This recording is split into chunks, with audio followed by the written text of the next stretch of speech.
लीजिए सुनिए। देवकीनंदन खत्री के लिखे उपन्यास चंद्रकांता संतति के 20वें भाग के 7वें बयान को मेरी यानी समीर गोस्वामी की आवाज में। डेरे पर पहुंचकर स्नान करने और पोशाक बदलने के बाद देवी सिंह सबसे पहले राजा बीरेंद्र सिंह के पास गए और उसी जगह तेज सिंह से भी मुलाकात की। पूछने पर देवी सिंह ने अपना और भूतनाथ का कुल हाल बयान किया, जो कि हम ऊपर के बयानों में लिखाए हैं। उस हाल को सुनकर बीरेंद्र सिंह और तेज सिंह को कई दफा हंसने और ताज्जुब करने का मौका मिला और अंत में बीरेंद्र सिंह ने कहा, अच्छा किया जो तुम भूतनाथ को छोड़कर यहां चले आए। तुम्हारे न रहने के कारण नकाबपोशों के आगे हम लोगों को शर्मिंदा होना पड़ा। देवी सिंह ताज्जुब से, क्या वे लोग यहां आए थे? बीरेंद्र सिंह, हाँ, वे दोनों अपने मामूली वक्त पर यहां आए थे और तुम दोनों का पीछा करने पर ताज्जुब और अफसोस करते थे। साथ ही इसके उन्होंने ये भी कहा कि वे दोनों अय्यार हमारे मकान तक नहीं पहुंचे। देवी सिंह, वे लोग जो चाहें सो कहें, मगर मेरा ख्याल यही है कि हम दोनों उन्हीं के मकान में गए थे। बीरेंद्र सिंह, खैर जो हो, मगर उन नकाबपोशों का ये कहना बहुत ठीक है कि जब हम लोग समय पर अपना हाल आप ही कहने के लिए तैयार हैं तो आपको हमारा भेद जानने के लिए उद्योग नहीं करना चाहिए।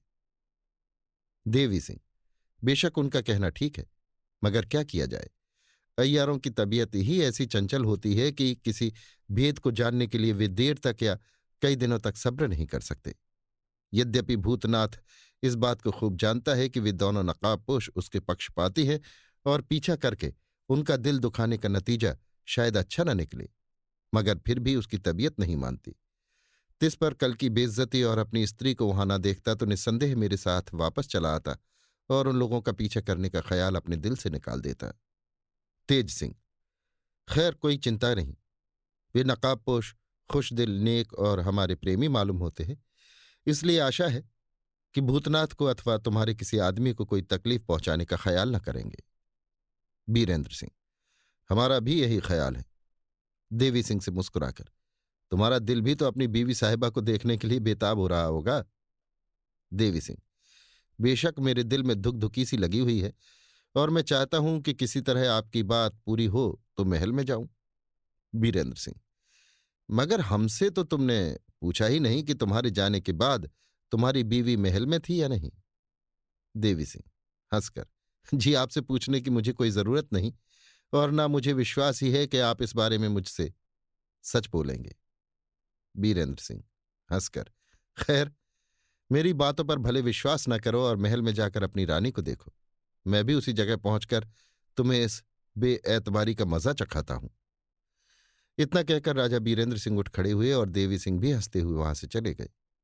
महल के अंदर अपने कमरे में एक कुर्सी पर बैठी चंपा रोहतासगढ़ की पहाड़ी और किले की तस्वीर दीवार के ऊपर बना रही है और उसकी दो लौनियां हाथ में मोमी क्षमादान लिए हुए रोशनी दिखाकर इस काम में उसकी मदद कर रही हैं।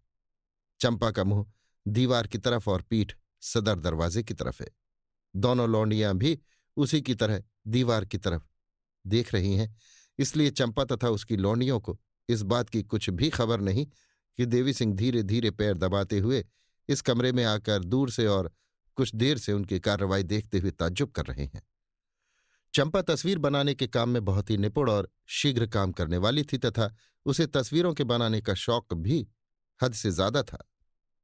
देवी सिंह ने उसके हाथ की बनाई हुई सैकड़ों तस्वीरें देखी थी, मगर आज की तरह ताज्जुब करने का मौका उन्हें आज के पहले नहीं मिला था। ताज्जुब इसलिए कि इस समय जिस ढंग की तस्वीरें चंपा बना रही थी, ठीक उसी ढंग की तस्वीरें देवी सिंह ने भूतनाथ के साथ जाकर नकाबपोशों के मकान में दीवार के ऊपर बनी हुई देखी थी। कह सकते हैं कि एक स्थान या इमारत की तस्वीर अगर दो कारीगर बनावे तो संभव है कि एक ढंग की तैयार हो जाए, मगर यहां यही बात न थी।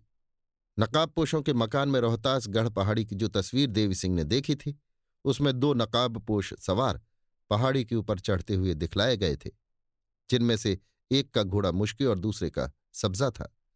इस समय जो तस्वीर चंपा बना रही थी, उसमें भी उसी ठिकाने उसी ढंग के दो सवार इसने बनाए थे और उसी तरह इन दोनों सवारों में से भी एक का घोड़ा मुश्की और दूसरे का सब्जा था।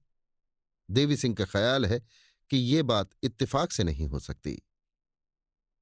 ताज्जुब के साथ उस तस्वीर को देखते हुए देवी सिंह सोचने लगे, क्या ये तस्वीर इसने यूं ही अंदाज से तैयार की है?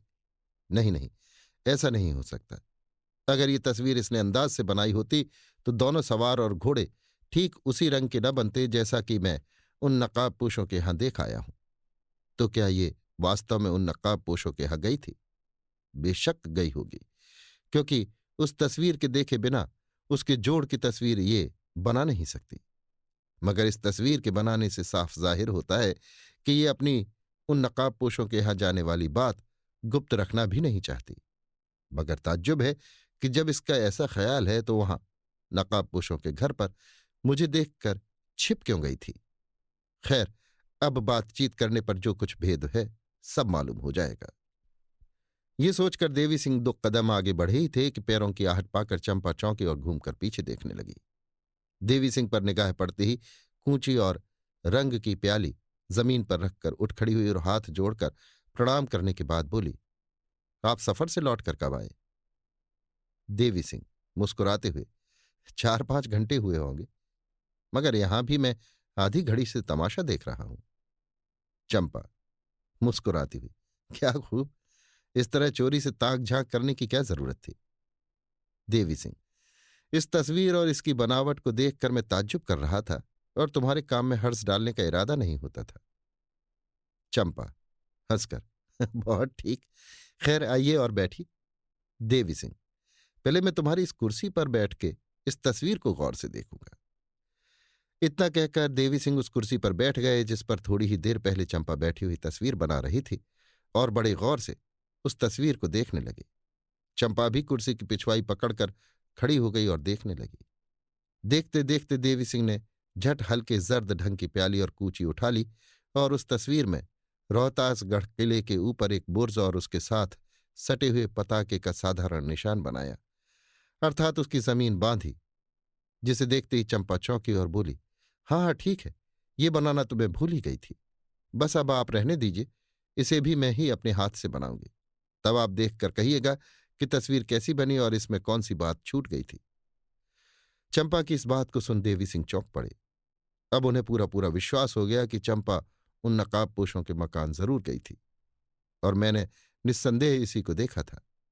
अतः देवी सिंह ने घूमकर चंपा की तरफ देखा और कहा, मगर पहले ये तो बताओ कि वहां मुझे देखकर तुम भाग क्यों गई थी? चंपा ताज्जुब की सूरत बना के, कहाँ, कब? देवी सिंह, उन्हीं नकाबपोशों के यहां। चंपा, मुझे बिल्कुल याद नहीं पड़ता कि आप कब की बात कर रहे हैं। देवी सिंह, अब लगी ना नखरा करके परेशान करने। चंपा, मैं आपके चरणों की कसम खाकर कहती हूं कि मुझे कुछ याद नहीं कि आप कब की बात कर रहे हैं। अब तो देवी सिंह के ताज्जुब की कोई हद न रही, क्योंकि वे खूब जानते थे कि चंपा जितनी खूबसूरत और अय्यारी के फन में तेज है, उतनी ही नेक और पतिव्रता भी है। वो उनके चरणों की कसम खाकर झूठ कदापि नहीं बोल सकती। अतः कुछ देर तक ताज्जुब के साथ गौर करने के बाद पुनः देवी सिंह ने कहा, आखिर कल या परसों तुम कहाँ गई थी? चंपा, मैं तो कहीं नहीं गई। आप महारानी चंद्रकांता से पूछ लें, क्योंकि मेरा उनका तो दिन रात का संग है। अगर मैं कहीं जाती तो किसी काम से ही जाती, और ऐसी अवस्था में आपसे छिपाने की जरूरत ही क्या थी? देवी सिंह, फिर ये तस्वीर तुमने कहाँ देखी? चंपा, ये तस्वीर मैं। इतना कह चंपा कपड़े का एक लपेटा हुआ पुलिंदा उठा लाई और देवी सिंह के हाथ में दे दिया। देवी सिंह ने उसे खोलकर देखा और चौंक कर चंपा से पूछा, ये नक्शा तुम्हें कहाँ से मिला? चंपा, ये नक्शा मुझे कहाँ से मिला सो मैं पीछे कहूंगी। पहले आप ये बतावें, किस नक्शे को देखकर आप क्यों चौंके, और ये नक्शा वास्तव में कहाँ का है, क्योंकि मैं इसके बारे में कुछ भी नहीं जानती। देवी सिंह, ये नक्शा उन्हीं नकाबपोशों के मकान का है जिनके बारे में मैं अभी तुमसे पूछ रहा था। चंपा, कौन नकाबपोश? वे ही जो दरबार में आया करते हैं। देवी सिंह, हाँ वे ही, और उन्हीं के यहां मैंने तुमको देखा था। चंपा ताज्जुब के साथ, यों मैं कुछ भी नहीं समझ सकती। पहले आप अपने सफर का हाल सुनावे और ये बतावें कि आप कहाँ गए थे और क्या क्या देखा। इसके जवाब में देवी सिंह ने अपने और भूतनाथ के सफर का हाल बयान किया और इसके बाद उस कपड़े वाले नक्शे की तरफ बता के कहा, ये उसी स्थान का नक्शा है। उस बंगले के अंदर दीवारों पर तरह तरह की तस्वीरें बनी हुई हैं जिन्हें कारीगर दिखा नहीं सकता। इसलिए नमूने के तौर पर बाहर की तरफ यही रोहतासगढ़ की एक तस्वीर बनाकर उसने नीचे लिख दिया है कि इस बंगले में इसी तरह की बहुत सी तस्वीरें बनी हुई हैं। वास्तव में ये नक्शा बहुत ही अच्छा, साफ और बेशकीमत बना हुआ है। चंपा: अब मैं समझी कि असल मामला क्या है। मैं उस मकान में नहीं गई थी। देवी सिंह: तब ये तस्वीर तुमने कहां से पाई? चंपा: ये तस्वीर मुझे लड़के यानी तारा सिंह ने दी थी। देवी सिंह: तुमने पूछा तो होगा कि यह तस्वीर उसे कहां से मिली? चंपा: नहीं, उसने बहुत तारीफ करके ये तस्वीर मुझे दी और मैंने ले ली। देवी सिंह: कितने दिन हुए? चंपा: आज 5-6 दिन हुए होंगे। इसके बाद देवी सिंह बहुत देर तक चंपा के पास बैठे रहे और जब वहां से जाने लगे तब वो कपड़े वाली तस्वीर अपने साथ बाहर लेते गए। अभी आप सुन रहे थे देवकीनंदन खत्री के लिखे उपन्यास चंद्रकांता संतति के 20वें भाग के 7वें बयान को मेरी यानी समीर गोस्वामी की आवाज में।